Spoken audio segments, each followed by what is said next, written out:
Apología de la ternura. Una mirada distinta del quehacer forense.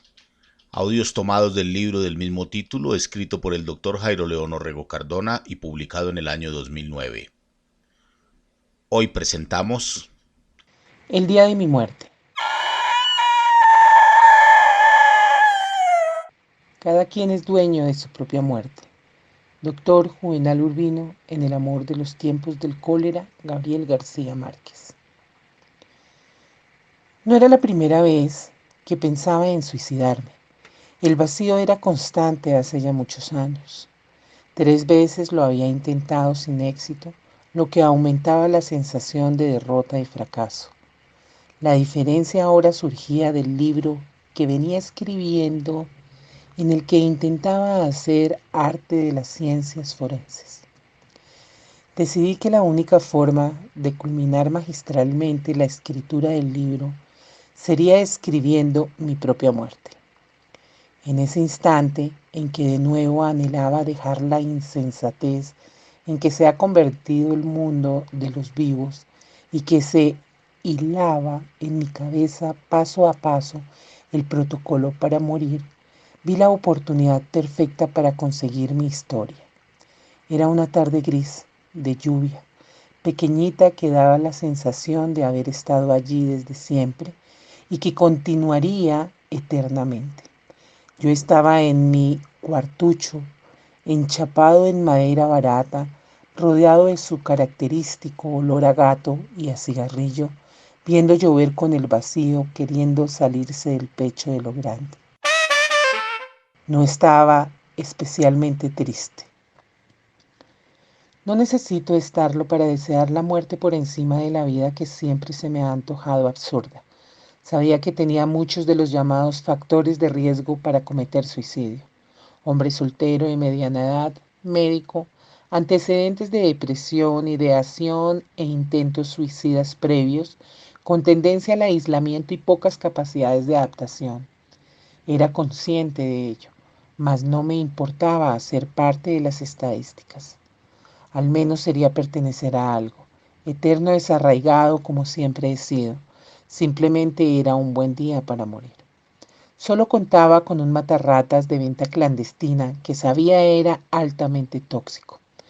Cuando se filosofa sobre el suicidio, siempre se termina buscando el método más limpio, eficiente, eficaz, digno e irrastreable. Aquel día aprendí que cuando en realidad se quiere morir, estos factores carecen de importancia. La fuerza abandona a quien se quiere suicidar, tal vez como único mecanismo de defensa del propio cuerpo que se siente amenazado. Por eso, muchas veces no se logra consumar. Por eso fue una tarea ardua escribir las cartas que eximían de culpa a familiares y amigos, en las que les pedía perdón por causarles dolor y hacer aún más difíciles sus vidas.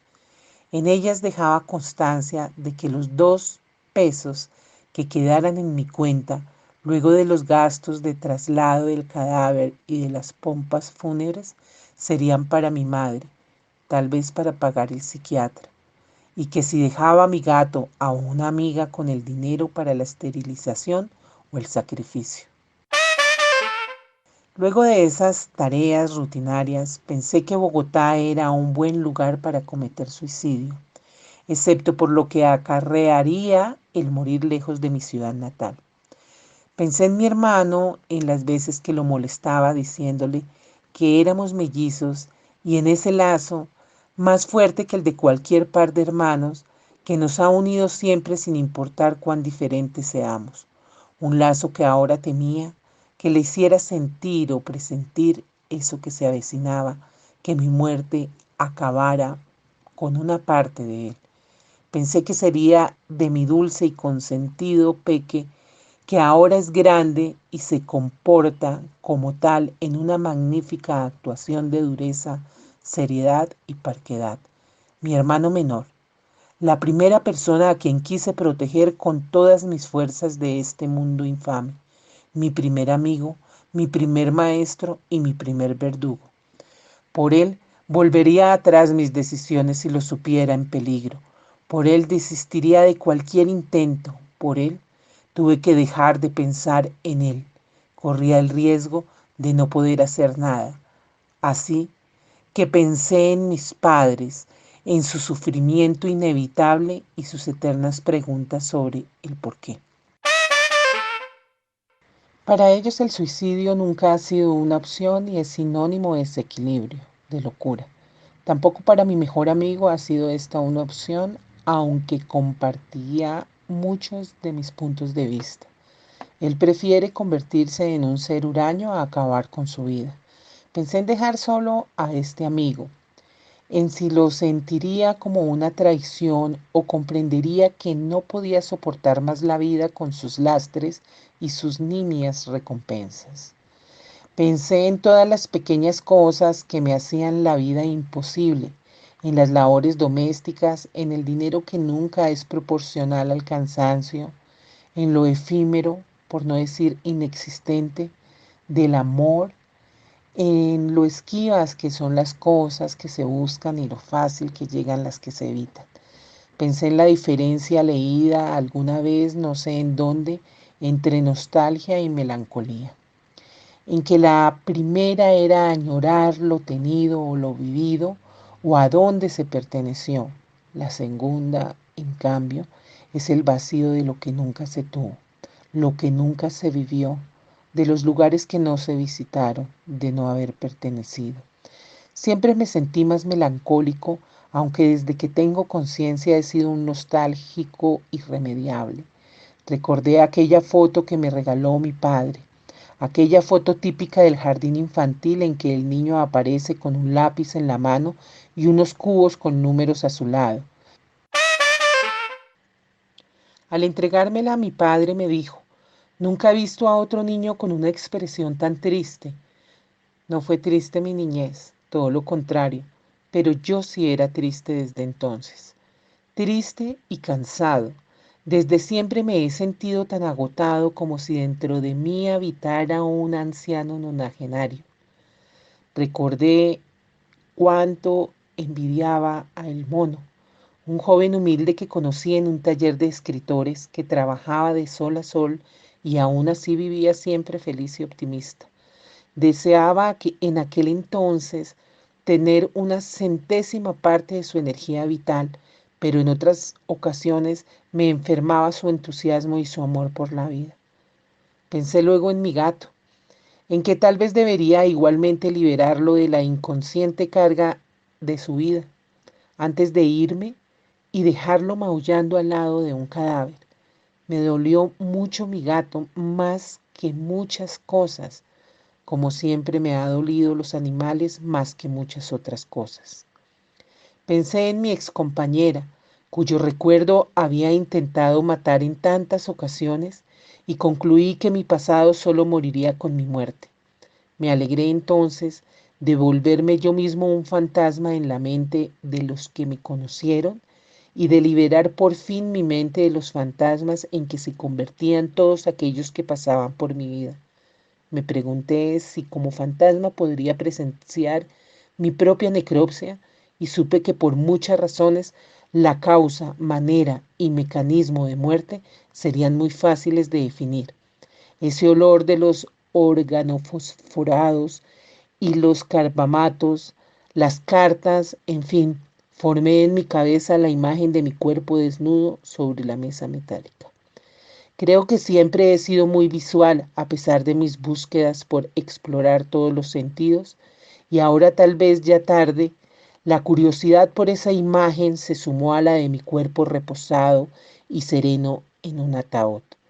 Luego se vino a mi cabeza el femenino presente con gratitud y alegría, porque tal vez sería la única persona que entendería, aunque igual me dolía dejarla sin avisar. Pensé que ya no tendría que madrugar nuevamente, ni cortarme las uñas o el pelo, que no tendría que preocuparme por cuentas por pagar, ni por la ducha que se dañaba cada 8 días, ni por las irregularidades del colchón de mi cama. Tampoco tendría que preocuparme nunca más del calentamiento global, de la extinción de las tortugas Canadá, de la corrupción en Colombia, de la injusticia o de las indiferencias de Dios. Tampoco temería nunca más al dolor o a la violencia. De hecho, el dolor y el miedo que siempre me acompañaron desaparecerían. En la vida todo me dolía, hasta la belleza. En vida a todo le temía, hasta el despertar. Me pregunté qué diría la gente al saber de mi muerte y supe que muchos no se sorprenderían. Los que me conocen bien por conocerme bien y los que no porque ese muchacho era como raro, algo de locura debía de tener. Pensé en que por orgullo me hubiera gustado terminar alguna de las cosas que estaba realizando, pero que después de muerto ya no habría orgullo y carecerían de importancia. Luego me pregunté quién encontraría mi cuerpo y al cabo de cuánto tiempo y en qué condiciones. Me sentí un poco avergonzado de la irresponsabilidad de dejar mis restos a personas que tampoco tenían que ver conmigo o con mi vida y complicarles con eso la suya de por sí llena de sinsabores, pero tampoco existe la vergüenza después de la muerte.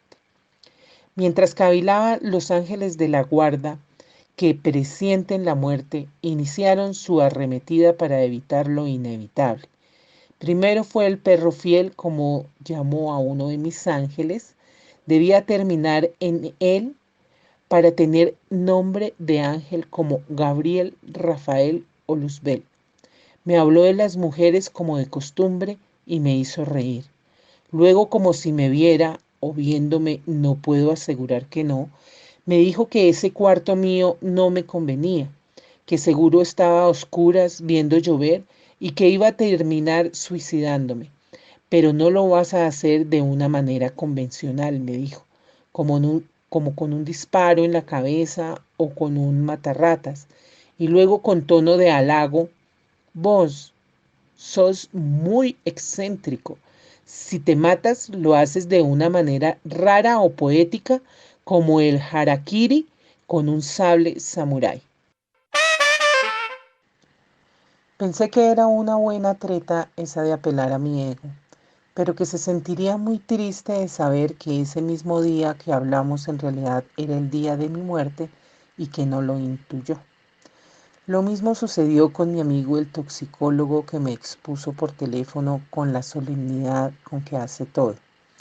El matarratas campeón es un carbamato que produce broncorrea, cialorrea, miosis pupilar, puede producir diarrea y por tanto el paciente defeca antes y después de las convulsiones. En el cadáver puede encontrarse congestión visceral generalizada y el olor característico de estas sustancias. En sangre se pueden medir niveles de colinesterasas. Se ha venido presentando un problema en las urgencias con este tóxico y la razón es que al parecer hay contaminación con algún órgano fosforado porque en los pacientes se ven cuadros característicos de estos últimos como el síndrome intermedio, poca respuesta al tratamiento y prolongación del intervalo QT. ¿Qué lenguaje críptico manejaba la medicina? Siempre pensó mi amigo que le consultaba algún caso recibido en la morgue y también se daría luego golpes de pecho por no haber intuido que solo me informaba sobre cómo sería mi propia muerte, esa que yo mismo no presenciaría. Por último, hablé con mi otro ángel guardián, Isabel, o mejor, Sola. A Solita le dije francamente que había llegado el día de mi muerte. A pesar de su confianza con la parca, se asustó. Me dijo que rompería todas las normas de los suicidas e intentó disuadirme. No con los argumentos usuales de la gente que no sabe qué se siente en esos momentos. No. Simplemente me dijo, aún no, espérate otro poco, espérame, ya mismo salgo para tu casa. Yo le dije que me sentiría honrado de que fuera ella quien recogiera mi cadáver, pero que sería muy molesto y me daba pena. Le dije que el gato era suyo y que hiciera con él como mejor le pareciera, pero siempre en beneficio del gato. Que si lo sacrificaba lo entendería, aunque sabía que ella nunca haría eso. Le dije que gracias por escucharme y también porque llegaba la hora y mi voz se entrecortó. Le envié un beso tembloroso por el teléfono y colgué. Ahora, conociendo su terquedad, era posible que solo tuviera unos 45 minutos antes de que llegara, por lo que debía apresurarme. Abrí el sobre del veneno y lo vacié en un vaso con agua hasta la mitad. Me lo bebí de un tirón. Luego serví otro poco de agua para tomarme el residuo aferrado al fondo del vaso. La muerte nunca responde a quien la llama. Debía estar seguro que en esta ocasión, a diferencia de otras previas, se vería forzada a llevarme con ella. Bebí nuevamente y me tendí en la cama a esperar.